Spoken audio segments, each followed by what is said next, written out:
juróom-ñaari waxtu toftal fanweeri simili ci télévision Futur Média dal leen ak jàmm ci xibaaru marax yi dina bokk ci li ñuy waxtaane ci xibaar yi mbiru santé alliance des syndicats de la santé de l'action sociale ne ñoom dañuy banque seen loxo ci lépp lu aju ci programme élargi de vaccination maanaam ñàkk yi ñu jagleel xale yi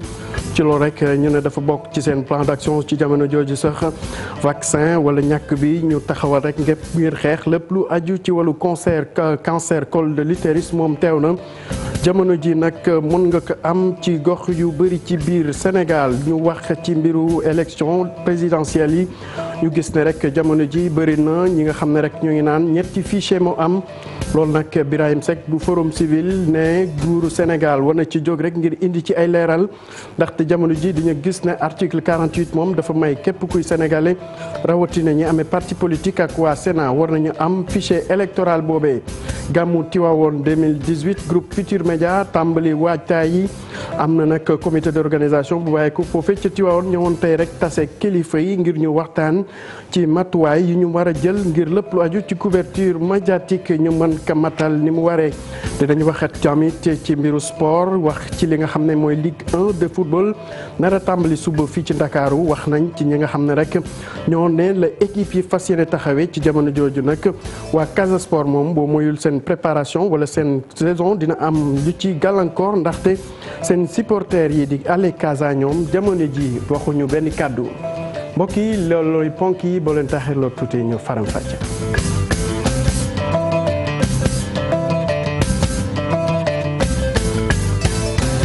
asalaamaaleykum mbokk yi ñu dooree xibaar bu tiis bi foofee nag ca diggu Ndakaaru am na sax ñu naan soriwul boulevard de la République ñeneen ñu naan soriwul palais bu Ndakaaru am benn góor boo xam ne rek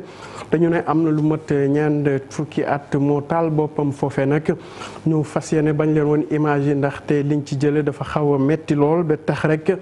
ñu ne dinañ ci ñëwaat ci suñu xibaar yi ñu wax ci leneen rawatina mbiru wergu-yaram alliance des syndicats de la santé et de l'action sociale ñoom nee nañ dañuy banque seen yoxo lépp lu aju ci programme élargi de vaccination moom duñ ci sóobu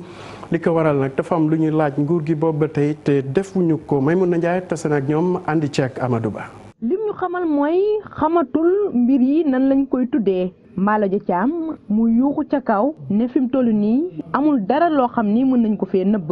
fi ñu jëm kay ci seen fukkeel ak ñeenteelu plan d'action bi. mooy teg na le lépp lu laale ak programme élargi de vaccination ñu duppee ko PEV. ci 13e plan d'action maanaam plan bi ko jiitu la ñu taxawaloo li ñu naan stratégie avancée maanaam infirmier chef de poste bi ak maîtresse sage-femme dañ daan dem jusqu'à 5 kilomètres di fa def ay activités de vaccination et de prévention.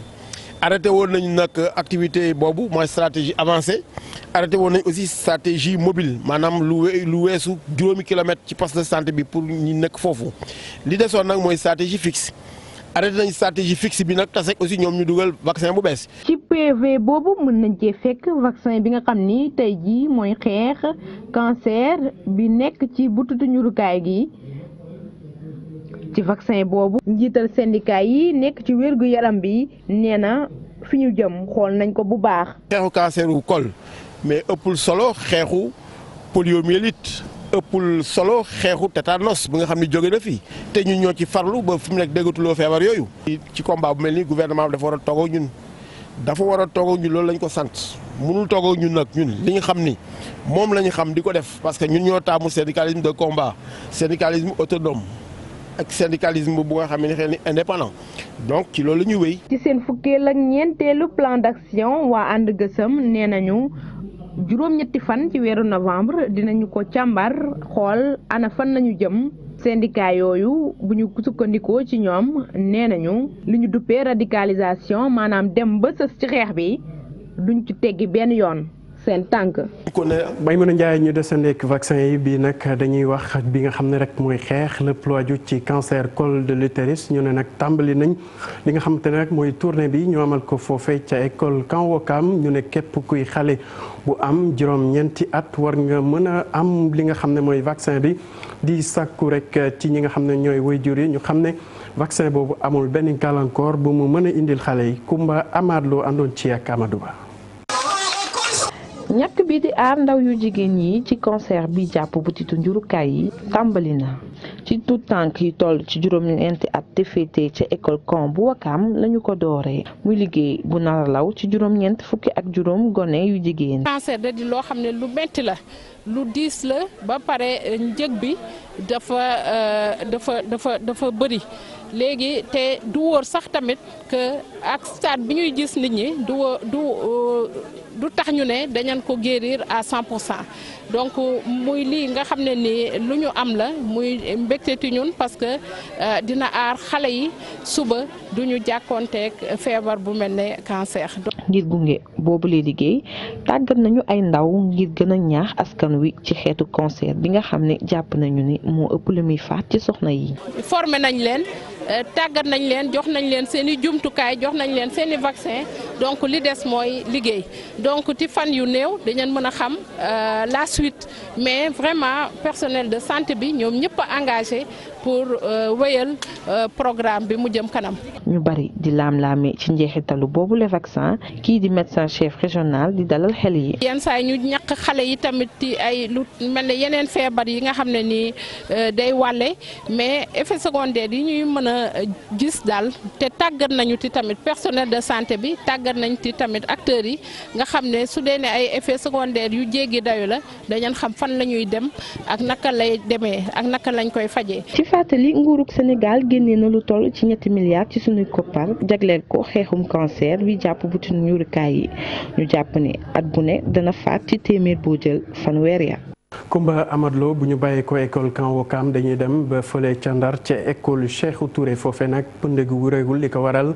waajur yi ñoo jàpp ne rek seen ndongo yi foofe la jànge fekk nag kilifa yi jëloon dogal ngir tëj école boobee ndaxte dafa gisoon ne dafa xaw a màgget bi tax na jamono ji kàddu yi doonul benn waajur yi nag nee na dàquñu ba tey seen doom yi ci kër ga ren bu ko defee rek ñu mën a jàkkaarloog kilifa yi bu baax a baax Ousseynou Diop andi ci ak Kabib Seck. école Cheikhou Touré waajuru ndongo yi nañ ko waxee woon noonu nañ ko defee dem nañ ci suba teel ubbi bunt bi ngir ndongo yi mën a jàng école bi ci atum 2018 géej gi ni mu aaye woon moo tax lenn ci làkkee daal di daanu ci ubbiteeg l'école bi préfet bu département bu Saint-Louis jël ndogal ñu mën ko tëj waaye nag waajur yi ni du ci dal. moom mi nga xam ne mooy suñu njiitu réew yilif ñëpp yàlla tekk ci bopp réew mi ñoo ngi koy woo ci suñu naqar bii nga xam ne nekk nañ ko. pour nga xam ne teguwul ci dara képp koo Sénégalais ñoo ngi lay woo école Cheikhou Touré si Gendar nga dox ak sa tànk nga ñëw xool ba xam école boobu war nañ ko tëj wala waruñu ko tëj. fii ci école Cheikhou Touré fukk ak juróom-ñetti salle de classe ñoo ci am benn salle informatique benn bloc administratif ak benn bibliothèque ci gis-gisu waajuru ndongo yi seeni ay doom mën na jàng ci bërëb bu nu mel. ñoo jur ay xale yi ñoo tere école bi pour ñu bañ ko ñu tëj ko xale yooyu ñoo ngi fanaan ci kër goo xamante ni ñoo gën a ñàkk sécurité école bi. te école bi nga leen naan duñ fa jàng ndax amul sécurité kon dañu war baare Gendar yëpp ni Gendar amul sécurité ndax école bi bokk na si li ëpp sécurité si Gendar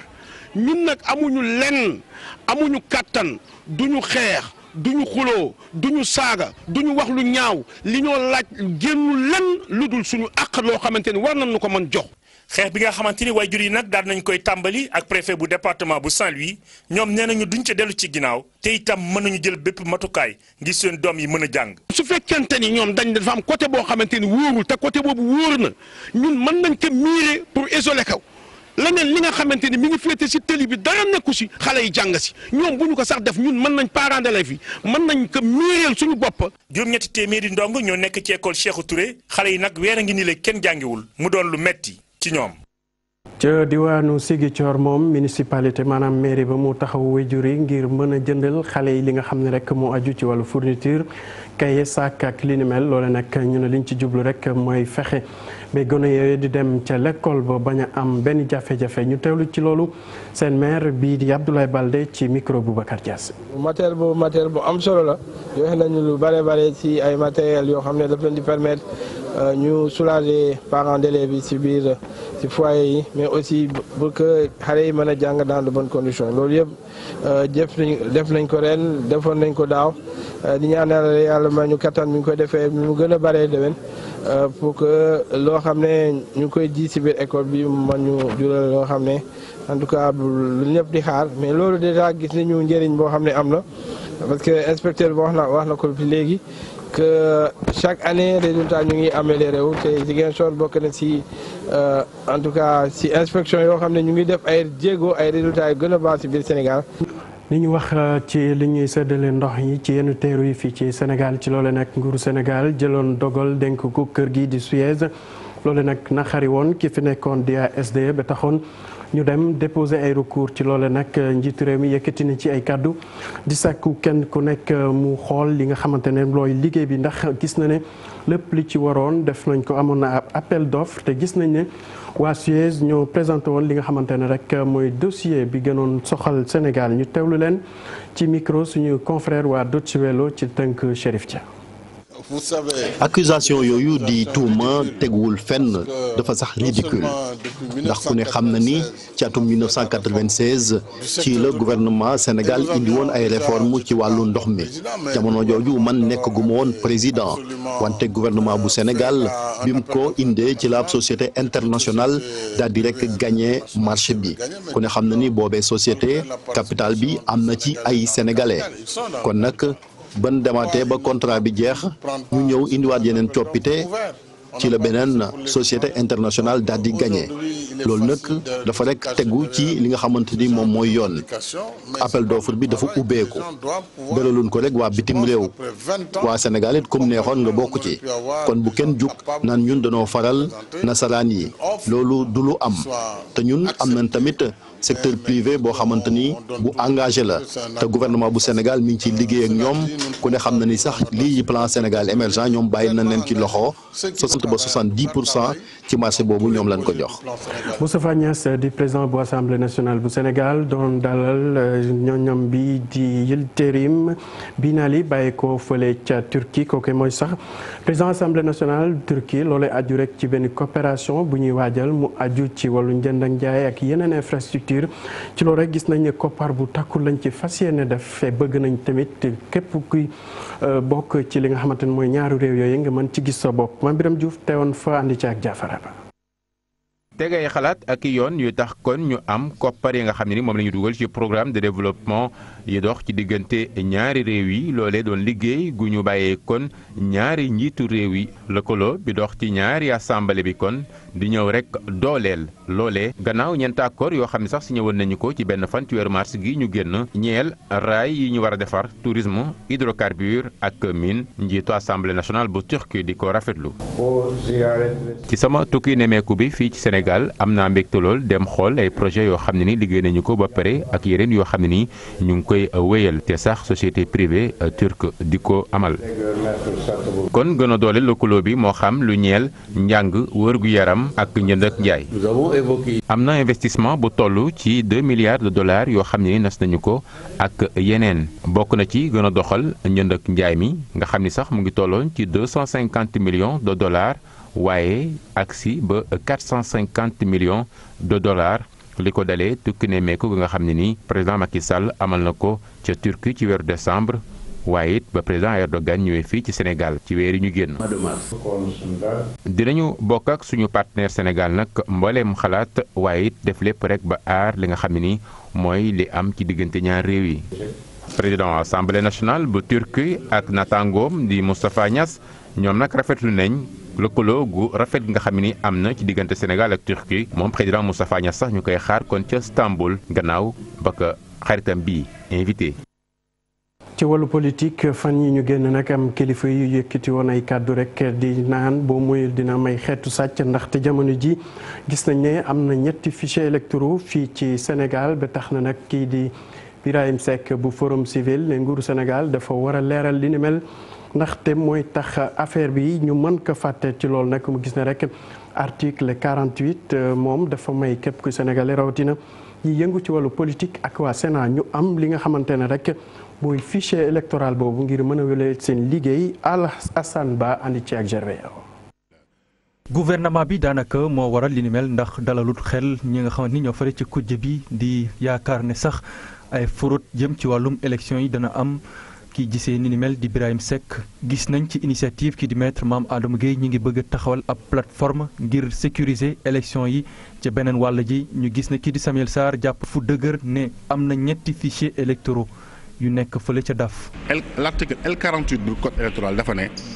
yii di parti politique yi ak Sénat am nañ droit accéder ci fichier électoral bi gouvernement bi nag moom organisé wu ba nga xam ne parti politique yi ak Sénat bi dinañ accéder ci fichier électoral bi waxuñ ne dispose nekk gouvernement bi mooy jëm jëbbal leen ko mais ñu accéder maanaam gouvernement organisé de telle sorte que opposition bi mën nañ accéder ci fichier électoral bi loolu bu ñu ko defee suspicion day daal di wàññeeku transparence day daal di am. bu ñu sukkandikoo ci Aly Ngouille Ndiaye jëwriñ mi yor wàllum organiser élection yi joxe fichier électoral bi dafa am li ko réglementé wante ci jamono ji nag ñu gis ne kujj gi moom ne nguur gi fu mu jaar dafa bëgg frauder élection yi. xam nga fraude moom mën a jóge fu ne fraude mën a jóge ci avant les élections mën a jóge ci pendant les élections mën a jóge ci durant les élections mën a jóge ci après vote bokk. maanaam diggante vote beeg proclamation résultat yi fraude moom mën na am fu nekk c'est une chaîne donc du ma ne mën na am wala mënul am tout dépendra ci comportement ñi nga xam ne ñooy organiser élection. ab nit bu farut fenn déggoo am ci moom ngir mu organiser élection yi li ni mel la forum civil sàkku ci loolu sax seen coordinateur di Birahim Seck jàpp ne ko jegi ñoom dañ leen war a jox fichier électoral bi ngir écarter. Alhassane Ba ñu wax ci code pétrolier waa forum civil ne du yoon nag ay këru liggéeykaay yu bàyyee ko bitim réew mën a am mouture bi ci société civile bu Sénégal ñoom mënuñ ko am loole nag ñu gis ne rek faw ñu gaaw def kem kàttan bu ko defee rek ñu mën a am li ni mel loole nag ñu amaloon ko tey rek gannaaw bi ñu amal ab ndaje waxtaan lépp lu aju ci wàllu xaalis bu lewul ak financement terrorisme fii ci Sénégal ñu teewlu Birahim Seck ci micro Alassane Ba. ama constitution dafa ne ressources naturelles yi askan moo ko moom donc bu fekkente ne dañ ne am na projet de code boo xam ne multinationales yi am nañ ko te organisation société civile amuñu ko dama yaakaar na loolu bokk na ci acte haute trahison ndaxte li nga xam ne suñu constitution moom moo ne moom ñun ñoo ko moom amul beneen doomu aadama buy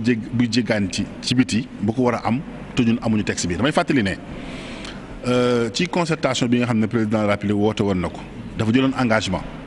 daal lépp loo xam ne projet de texte la muy code pétrolier muy le texte la loi sur les revenus du pétrole mu nekk également la loi sur le local content yi nga xam ne dafa liste daf ko yóbbu assemblée nationale dafa ne woon société civile bi danañ ko jot pour càmbar ko ba fi may wax ak yow nii jotuñu ko te ci diggante bi forum civil bind na président de la République lettre daal dina ko yow yaa jëloon engagement daal di ne da nga joxe projet texte yi société civile bi ñun bokk jotaguñ ko ba léegi te forum civil am na ci ay proposition te bokk. ñu wax ci mbiru makkaan ak dëkkuwaay mu ci ayib ñii nag dañu gis ne rek képp kuy sénégalais boo jaaree yoon bi wala boo xamee yoon bi mën nga am kër gu rafet ci loolu nag mën nga ko jaarale ci crédit direct wala sax location vente loolu nag ñuy amal jamono ji li nga xamante ne rek mooy bés bu ñu jagleel lépp lu aju ci télévision Futur Média teewe ci ñu teewlu ci ay surtout pay falandi ci ak Mohamed Sow Dieng. Dans le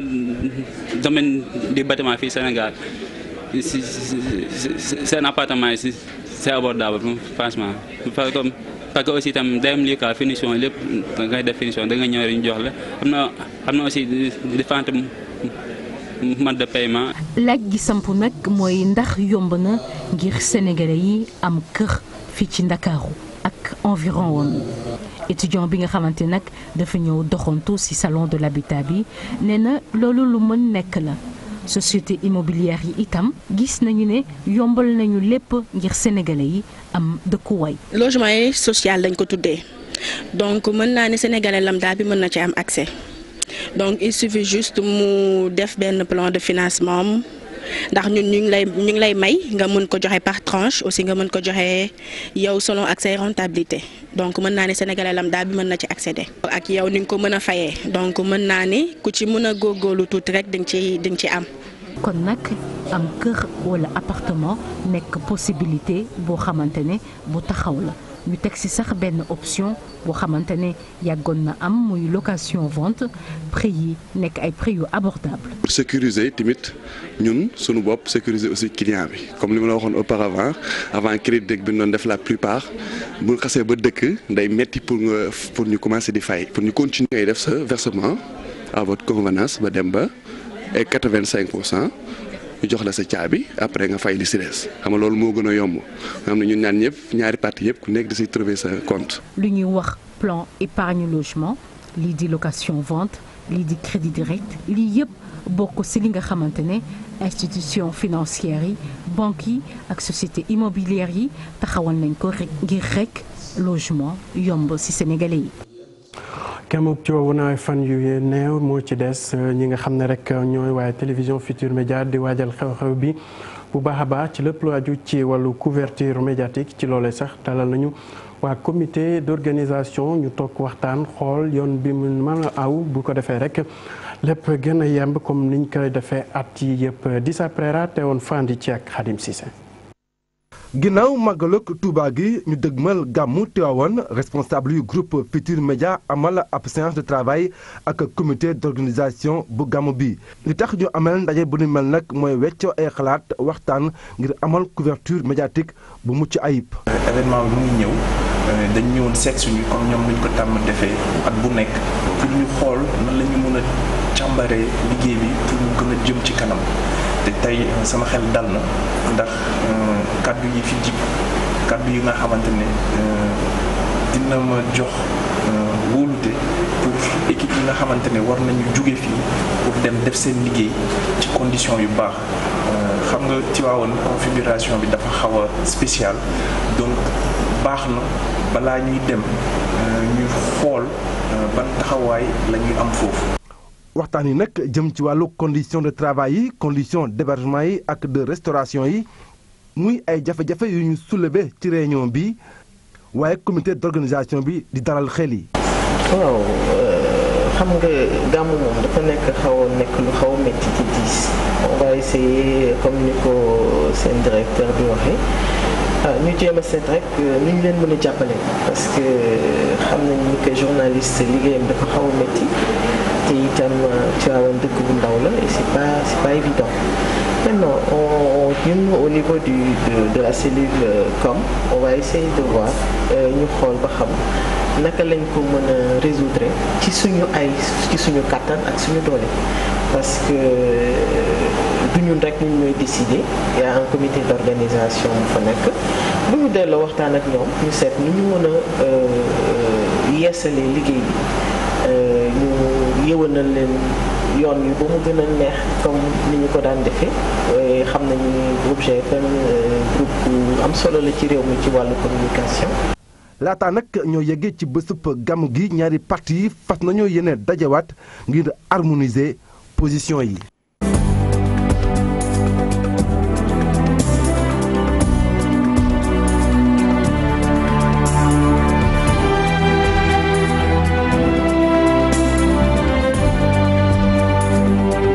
si tàggat yaram wax ci Ligue 1 bi fas yéene tàmbali suba fii ci Ndakaaru diggante Jaraaf ak Mbour Petite Côte laata loolu nag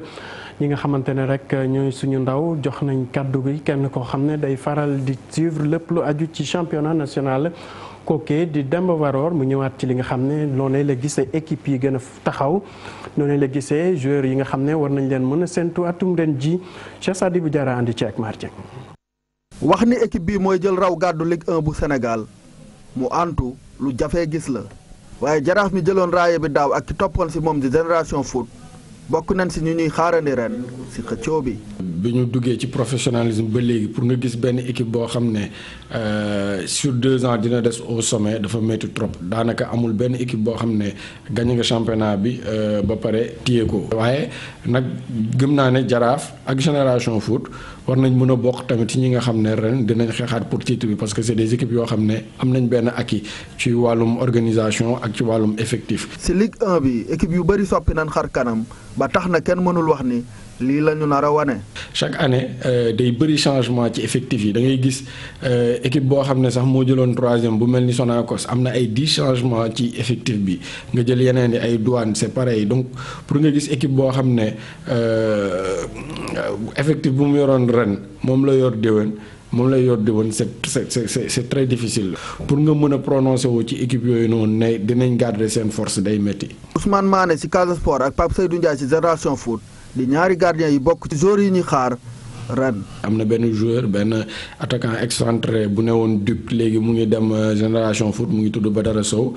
j'attends beaucoup de lui. am na tamit benn joueur boo xam ne souvent dañuy gis ne ci yeneen équipe bi mu nekkoon Sonacos daan na def ay statistiques am daan na def ay di dugal di def passes décisives jóge na Sonacos muy Ibrahima Fati jóge na Sonacos dem Jaraaf bi nga xam ne mooy champion en titre. Pape Seydou Ndiaye bi nga xam ne international la jóge na Jaraaf dem Génération Foot ñu xool tamit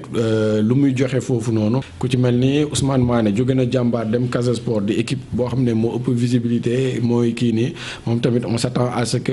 mu amaat niveau bi nga xam ne moom la yoroon 2011 2012 ba 2013. ndorteelu Ligue 1 saison 2018 2019 samedi bii lañ ko jàpp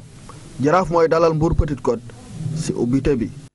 Cheikh Sadibou Diarra ñu wax ci waa Casa Sport jamono ji ñoom tamit ñu ngi ci wattaay bu baax a baax leen kay li ci ñuul mooy seen supporters yi di waa Ale Casa jamono ji waxuñu wenn kàddu li ko waral nag ñu am jafe-jafe seen biir ba tax na rek ñenn ñi di ragal sax loolu am lu mu gàkkal ci li nga xamante ne rek moo nar a doon taxawaayu waa Casa Sport. mbokk yi fii la ñuy yemaleeg yéen ci xibaaru marax yi ci kanam tuuti Cheikh Tidiane Diaw dina fi teew tënk leen xibaar yi ci nasaraan yi jërë ngeen